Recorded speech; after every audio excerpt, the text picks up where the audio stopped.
They threw me out after prison, but didn't know my secret revenge. The world tilted on its axis the day I walked out of those prison gates. 2 years. 2 years I'd given up for my sister, believing in the unbreakable bond of family. But what awaited me wasn't gratitude, not even pity. It was a cold, calculated rejection that still sends shivers down my spine. The memories still feel like a raw wound. I spent 2 years in prison for my sister, but upon release, my family coldly rejected me, treating me as worthless. Every word that came out of their mouths felt like a dagger twisting in my heart. It still felt like a living nightmare, even after waking up and realizing that I was on my own. "Get out," Shima spat, his face contorted with rage. Get out, get out." He was a man possessed, furious, and irrational. He lunged at me, grabbing my collar, attempting to drag me outside. "Don't touch me," I snarled, forcefully shrugging off his grasp, sending him stumbling back into what was once my family, almost collapsing. Then, the sting. Melanie, my own flesh and blood, walked forward without a word and slapped me hard across the face. The shock radiated through me, a physical manifestation of the betrayal that was quickly shattering my soul. "Jonathan," she hissed, each word dripping with venom, "you're no longer the lobby manager making tens of thousands of dollars a month. You are no longer a valuable individual. Did you really expect us to put up with you?" Her voice echoed down the hallway, a chilling prelude to the final act of my expulsion. Security? Where is security? The moment she uttered that word, I knew any chance of reconciliation was gone. Security guards raced over, drawn by the escalating drama. Melanie pointed a trembling finger at me and screamed at the officers, "How can you allow anyone in here? Get this beggar out of here now." The chief of security, looking uncomfortable, approached Melanie and said with forced politeness, "Ma'am, what is the problem?" Melanie pointed at me again, her eyes flashing with animosity. "This man is a penniless ex-con attempting to scam a meal here. Get him out." The security chief stared at me coldly and said, "Sir, please leave." Now, here's a little secret about me. I normally kept a quiet profile, rarely revealing my role as the hotel owner. Even though I lived and ate here, only high management knew who I was. But seeing the head of security trying to toss me out so rapidly, something snapped. I fixed him with a harsh glare. "Is this how you handle situations? Don't you understand the hotel's policies? We should not judge anyone based on their appearance or offend any guests." The security chief's gaze flickered with apprehension. He looked at me uncomfortably, not daring to say anything. Seeing this hesitation, Seamus grew even more anxious. "Don't let him trick you," he barked. "He's simply a broke ex-con. Throw him out." "We don't eject any guests without a reason," the security chief firmly replied, defying Seamus's request. "This is ridiculous," Gavin shouted at the guards before turning his gaze to me. "So what are you security men doing? Are you terrified of him after only a few words?" he sneered, a smug look on his face. "Jonathan, I don't believe you can bluff your way out of this. I know the hotel management.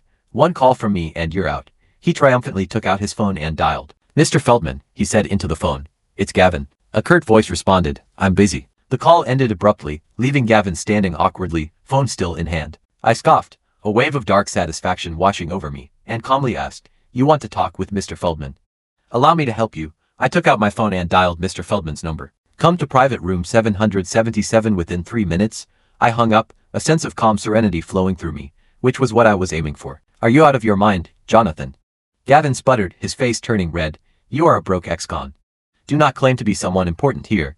We know what kind of person you are. Is there any reason to put on this act?" The other relatives looked at me like I was a clown, their faces contorted with derision and disgust. The moment was quickly devolving into a circus of humiliation. Melanie wiped the sweat from her brow and whispered, embarrassed, "This is so humiliating. How did I raise my son like this?" James also appeared frustrated, adding to the cacophony of disdain. "Jonathan, please leave. Stop pretending. You are making a fool of yourself and your family." "Exactly," Gavin chimed in, adding to the already heightened tension. "Some poor folks have lost their minds and created delusions. He couldn't even get Mr. Feldman here. Do you think you can? That's ridiculous." Seamus's presence was beneath him, an aura of arrogance surrounding him.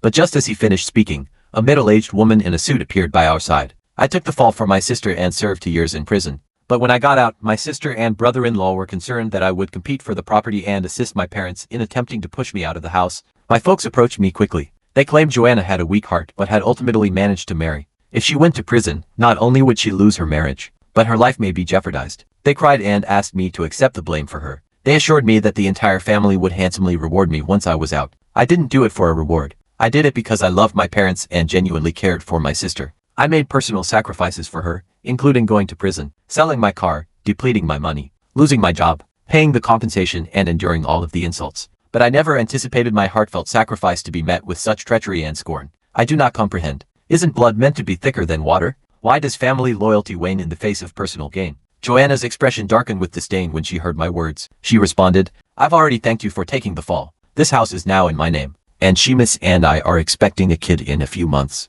There isn't enough room. You have to relocate. We cannot afford to maintain an idler." In her opinion, reasonable, Melanie interjected, "Nino, don't you understand? A man's fate is to marry and provide for his family rather than to rely on them. We hope to marry you off to a respectable woman and get some security. However, as an ex-convict, no one will want you. Letting you stay here is already something we're thinking about for nostalgic reasons." Seamus, exactly. You've been in prison, so you'll remain impoverished indefinitely. If we let you stay, he warned, his tone harsh. James extinguished his cigarette and replied coldly, "Jonathan, you've grown up now. It's time you recognize the value of giving to the family rather than making problem." Each of their words was like a sharp razor cutting my heart. Despite my intense disappointment, my eyes welled up. I stared at them and exclaimed hoarsely, "No wonder you never paid me a visit during my 2 years in prison. I assumed you were just too busy to see me. But now I realize, you only regarded me as a money maker. You kicked me out without hesitation when I couldn't make money anymore." I caught my head back, trying to keep back tears. Then I inquired, "So you're all determined to kick me out today?"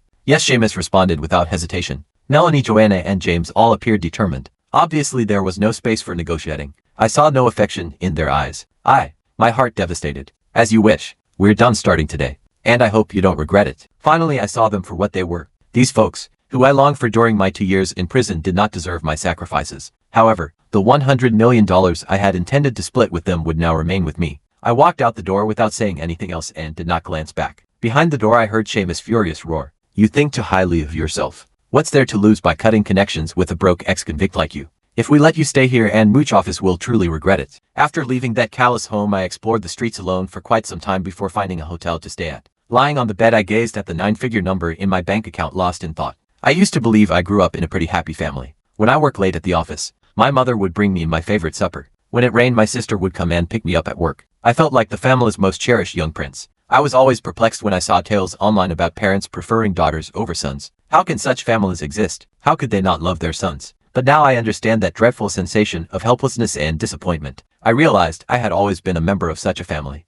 All of the love I felt was predicated on my usefulness to them. I was more of an investment. Their love was the price and my money was the reward. As a result, the gifts of faith had always come at a hidden cost. They smiled warmly when I told them I could generate money while also providing a nice living for everyone. But now they saw me as an ex-convict who couldn't find work and had no money or value. Their love had evaporated entirely. Little did they know this ex-con had $100 million in his account. I couldn't help but be a little excited, wondering how they'd react if the son they loved the most reached the pinnacle of success one day. The next day, I checked into a hotel in the city center. This wasn't just any hotel, it was a high-end, vast operation that offered dining, housing, banquets, and even business services. It had 8 levels and occupied the entire building. The location, surroundings, and foot traffic were all. Before going to prison, I worked as a hotel lobby manager. Naturally, I wanted to return to my previous profession. Only this time, instead of being a manager, I'm the owner. I spent several hours negotiating with the hotel's owner before buying it from her. That same day, I assumed management responsibility. From then on, I lived and ate at the hotel, utilizing every opportunity to study and build new management and operational.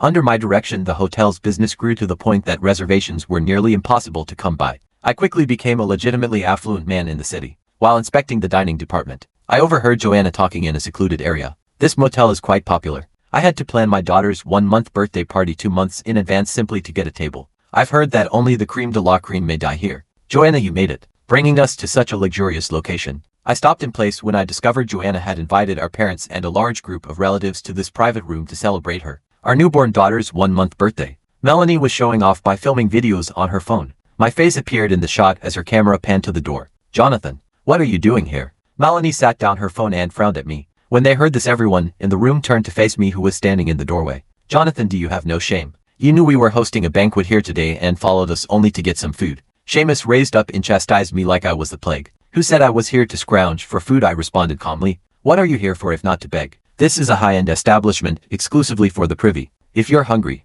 search through the rubbish outside. That's where you belong," she snarled, crossing her arms and staring at me with disgust. The other family frowned and glared at me, disgusted, as if I were an unpleasant fly. Joanna also spoke up, apparently unhappy. "Jonathan, when you stated you wanted to cut connections with us, I believed you had some fortitude, but now you've resorted to following us for a free supper. It's just horrible." Before I could react, James joined in. "Jonathan, I educated you at a young age to be self-sufficient and digging. Have you forgotten? How could you give up your pride for a meal?" I stared at them and scoffed. "It's only a meal. It does not matter to me. You are really something, aren't you? Sargiar."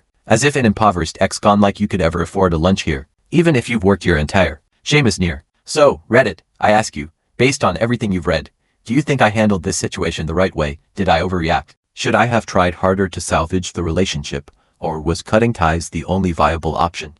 Was it wrong of me to not reveal that I had accumulated a fortune as a means of revenge? I'm genuinely curious to hear your perspectives, your insights, and whether you think I did the right thing in this twisted family drama.